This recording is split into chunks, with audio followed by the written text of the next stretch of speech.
Bonjour à toutes et à tous, j'espère que vous allez bien. Aujourd'hui une nouvelle vidéo. Je pense que vous avez vu aux infos que les Français ont pris en moyenne 2,5 kg pendant le confinement. Il s'agit des résultats d'un sondage. On va voir ensemble les détails des résultats de ce sondage. Donc il s'agit d'un sondage mené par l'Institut IFOP, commandé par le site Darwin Nutrition.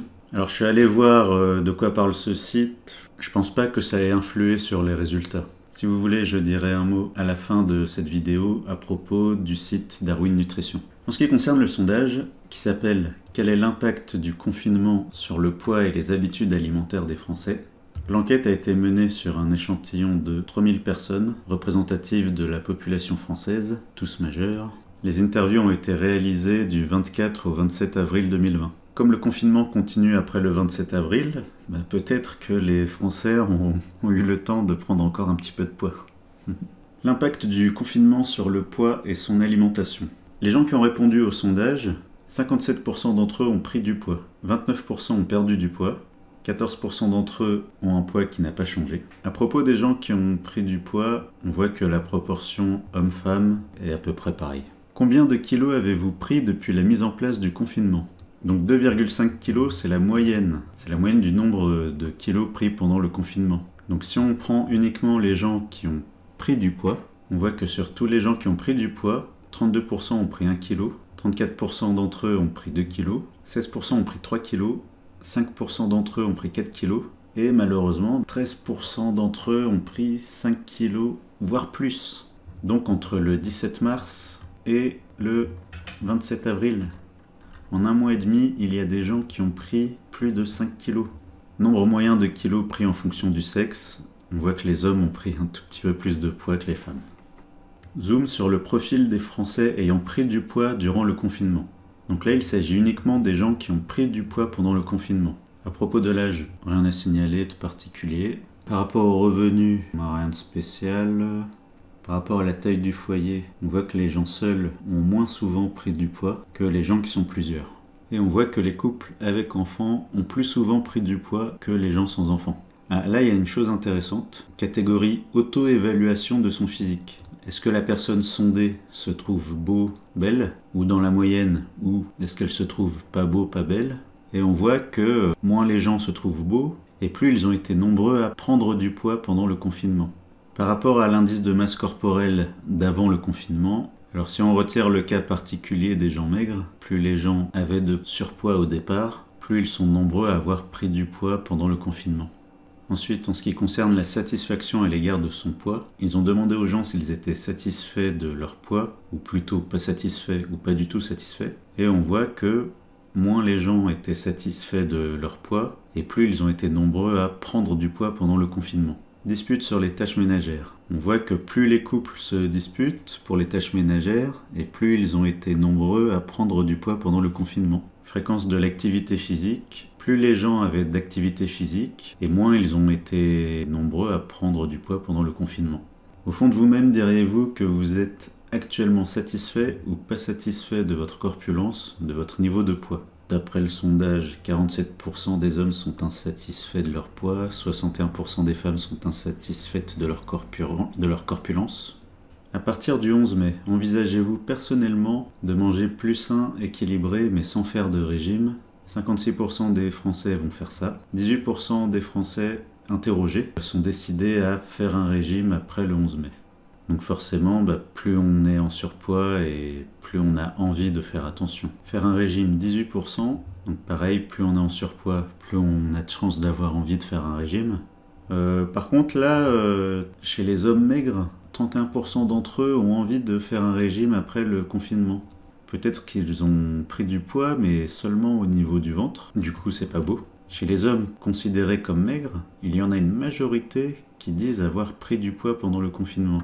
Donc je pense qu'ils ont juste pris du gras très mal placé, en général au niveau du ventre, au niveau de la bouée, et qu'ils ont envie de faire un régime pour perdre cette petite bouée.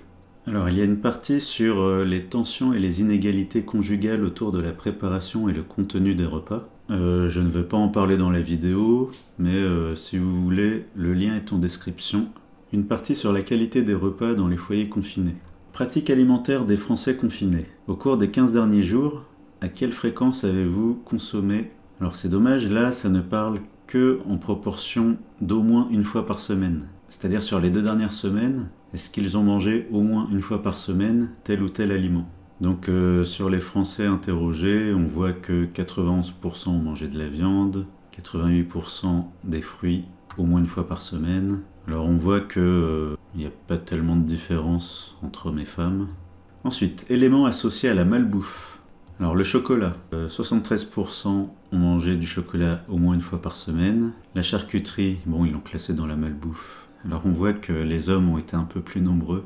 Sucreries, bonbons, la moitié des Français interrogés en ont mangé au moins une fois par semaine. C'est à peu près pareil pour tout ce qui est frites, poulet frit, avec un peu plus d'hommes que de femmes. Collation salée, c'est pareil. Donc boisson gazeuse, je pense qu'ils ont voulu dire soda, donc à peu près le même chiffre, avec un peu plus d'hommes que de femmes. Des plats tout prêts, 33%, de la pizza, 30% des gens en ont mangé au moins une fois par semaine. Pâte à tartiner, 25%. Bon désolé, je vous dis les chiffres, mais en fait, qu'est-ce qu'il faut en tirer de ces chiffres? À quoi ça sert? L'impact du confinement sur les habitudes alimentaires. Depuis que vous êtes confiné, est-ce que vous faites telle ou telle activité plus, moins ou autant qu'avant la mise en place du confinement? Alors on voit que 42% des gens consacrent plus de temps à la préparation des repas qu'avant le confinement. Je dirais que c'est logique puisqu'il n'y a plus de restaurants, il n'y a plus de cantine, donc forcément on passe plus de temps à préparer les repas, c'est logique. 29% font plus souvent des aliments faits maison, 21% se font plus souvent livrer des repas. Nature et quantité des aliments consommés. Il y a un chiffre énorme, 42% des Français interrogés disent avoir fait des apéritifs avant les repas plus souvent qu'avant le confinement. Et ça c'est un problème parce que l'apéro ils vont le faire le soir. Évidemment ils n'ont pas suivi la chrononutrition ni le matin ni le midi. Donc le soir ils risquent d'avoir un peu trop faim à cause des carences de la journée. Et donc leur apéritif avant le dîner, ça va être quoi? Ça va être la charcuterie, ça va être les petits cubes de fromage, ça va être les biscuits apéritifs, ça va être les graines, noisettes, noix amandes. Alors en chrononutrition on mange ça au goûter, mais on n'en mange qu'une petite quantité, puisque le matin et le midi on a déjà mangé suffisamment de protéines et de lipides. Mais la majorité des Français, qu'est-ce qu'ils vont faire? Ils vont manger 3-4 poignées d'amandes ou de cacahuètes. Et à ça on ajoute l'alcool. L'alcool ça peut faire grossir très vite. Donc ça c'est un chiffre très important pour expliquer pourquoi les gens ont pris du poids pendant le confinement. 16% des gens ont fait moins d'apéritifs avant les repas, forcément, puisqu'on ne peut plus voir les amis, on ne peut plus voir personne. Consommer du chocolat, 23% ont consommé plus de chocolat. Donc ça j'avais déjà expliqué dans une vidéo sur le confinement que le stress, ça augmente les envies de sucre, surtout si on n'a pas assez mangé de protéines le matin et le midi. Et la première raison de pourquoi on a envie de chocolat le soir, c'est d'abord qu'on n'a pas mangé assez de lipides, on n'a pas mangé assez gras le matin. Donc le soir, le corps va réclamer et les lipides dont il a manqué, et les protéines dont il a manqué, mais avec du sucre par-dessus, et ça peut faire grossir très vite. 20% des gens ont fait plus souvent de gros repas pendant le confinement. C'est logique, si le midi, d'habitude, les gens avaient juste le temps d'acheter un petit sandwich au supermarché ou à la boulangerie, et que là ils se retrouvent chez eux à manger autant de pain qu'ils veulent, autant de pâtes qu'ils veulent, tous ces glucides en excès, c'est transformé en triglycérides, c'est ça le gras qu'on stocke dans les petits bourrelets. Donc voilà pour ce sondage, qu'est-ce qu'on retient? On retient que si les gens ont pris du poids pendant le confinement, c'est souvent à cause du fait qu'ils ont fait plus souvent des gros repas, ils ont fait plus souvent des apéritifs chez eux, alors qu'on aurait pu imaginer que, justement, à cause du confinement, les gens auraient fait moins d'apéritifs, les gens auraient fait moins d'apéros le soir, puisqu'il n'y a plus le côté convivial. À part si on compte les gens qui ont fait des apéros par webcam. On voit que les gens sont motivés dans l'ensemble pour faire attention à leur alimentation. Il faut aussi dire bravo aux 29% qui ont perdu du poids.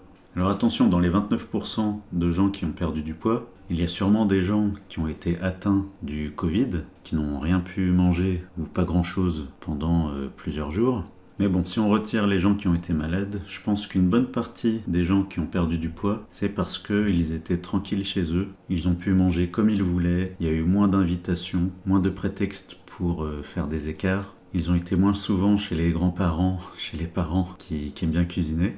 Et sur les gens interrogés, peut-être qu'il y a eu des gens qui ont réussi à suivre la chrononutrition pendant le confinement. Alors juste un mot sur le site Darwin Nutrition qui a commandé l'étude. Alors j'ai eu la curiosité d'aller voir leur site. Alors je vous le résume rapidement, c'est fondé par 2 jeunes voyageurs qui ont découvert ailleurs des aliments qu'ils appellent les super aliments. Si vous cliquez, on voit plein d'aliments et de plantes. Si vous êtes curieux, vous pouvez aller voir. Mais malheureusement, il y a aussi cet article qui donne une liste d'aliments végétaux pour manger moins de viande. Et malheureusement, dans cet article, il manque des informations très importantes. C'est-à-dire qu'ils disent qu'est-ce qu'elles nous apportent les protéines végétales. Ils donnent certains conseils, mais ils ne parlent pas du fait que les végétaux vont apporter des glucides. Si on va directement sur les lentilles, qu'est-ce qu'ils vont dire? Ils vont dire que l'index glycémique est faible, mais dans la viande, il y a 0 glucides. Donc l'index glycémique de la viande, il est de 0. Donc c'est encore mieux que les lentilles. Et il y a toujours cette façon de tricher, c'est-à-dire qu'ils disent 25 grammes de protéines pour 100 grammes, mais ça, il s'agit des lentilles crues. Pendant la cuisson, elles vont se gorger d'eau, et donc la teneur en protéines va être 3 fois moindre, 3 fois plus basse. Alors vous allez me dire, ouais, peut-être qu'ils mettent que les pois crus. Non, puisque le tofu, ils ont mis le tofu cuit. 36 grammes de protéines pour 100 grammes, c'est le tofu cuit. Et pareil, ils ne parlent pas des glucides qui sont dedans. Donc j'aurais bien aimé qu'ils informent sur les risques à remplacer la viande par des végétaux. Parce que là, ça reste très vague. Voilà, ils parlent que du risque de carence et d'anémie. Donc pour ça, il y a des compléments alimentaires. Mais ils ne parlent pas du risque de surcharge en glucides qui peut faire prendre du poids aux gens déjà en surpoids. La surcharge en glucides qui peut faire monter un diabète. Et ils ne parlent pas non plus du risque de surcharge pour les intestins fragiles. Donc ça reste un site internet anti-viande. Parce que là, dans les super aliments, moi je mettrais la viande dans la catégorie des super aliments. Parce que la viande, c'est riche en protéines. La viande, c'est plein de vitamines. Donc, allez voir la liste sur internet si ça vous intéresse. La viande, c'est plein de vitamines, c'est plein de nutriments utiles et il y a 0 glucides dedans. Donc là, leur article dit que les protéines végétales, c'est l'occasion de s'intéresser aux protéines végétales qui sont d'une grande richesse nutritionnelle. Si les végétaux sont d'une grande richesse nutritionnelle, alors la viande, vu tout ce qu'il y a dedans, comme protéines et comme nutriments utiles, et comme vitamines, la viande, c'est le Bill Gates des aliments. C'est la Kim Kardashian des nutriments, tellement la viande est riche en nutriments utiles. Là, on peut cliquer sur « Nous », point d'interrogation. On voit que c'est des journalistes, diététiciennes, nutritionnistes spécialistes des aliments végétaux, docteur en physiologie de la nutrition, enfin, toute cette équipe pour au final publier un article anti-viande et qui cache des choses négatives sur une alimentation où l'on mange moins de viande et plus de végétaux. Donc voilà, c'était ma petite parenthèse. Donc à propos du confinement, donc en moyenne les gens ont pris 2,5 kg, mais vraiment attention, hein. Attention aux gens qui ont pris 3, 4, 5 kilos. C'est le moment de consulter, hein. Attention. Surtout si vous étiez déjà en surpoids avant. Consultez, pensez à votre santé, pensez au risque de diabète plus tard, si c'est pas déjà le cas. Donc je vous le dis, hein, c'est pas la viande qui vous a fait grossir, c'est plutôt tout le reste. Donc voilà pour cette vidéo à propos de ce sondage. Je vous revois dimanche pour le dernier épisode du challenge confinement. Et on verra ensemble le résultat sur notre poids des 2 mois de confinement. On verra si parmi nous, 57% ont pris du poids, mais ça m'étonnerait. Vraiment, je trouverais ça bizarre, hein. Voilà, on se revoit dimanche pour le dernier épisode du challenge confinement avec la chrononutrition. D'ici là, pensez à vous abonner. Donc je vous dis bonne fin de journée et à bientôt pour de nouvelles vidéos.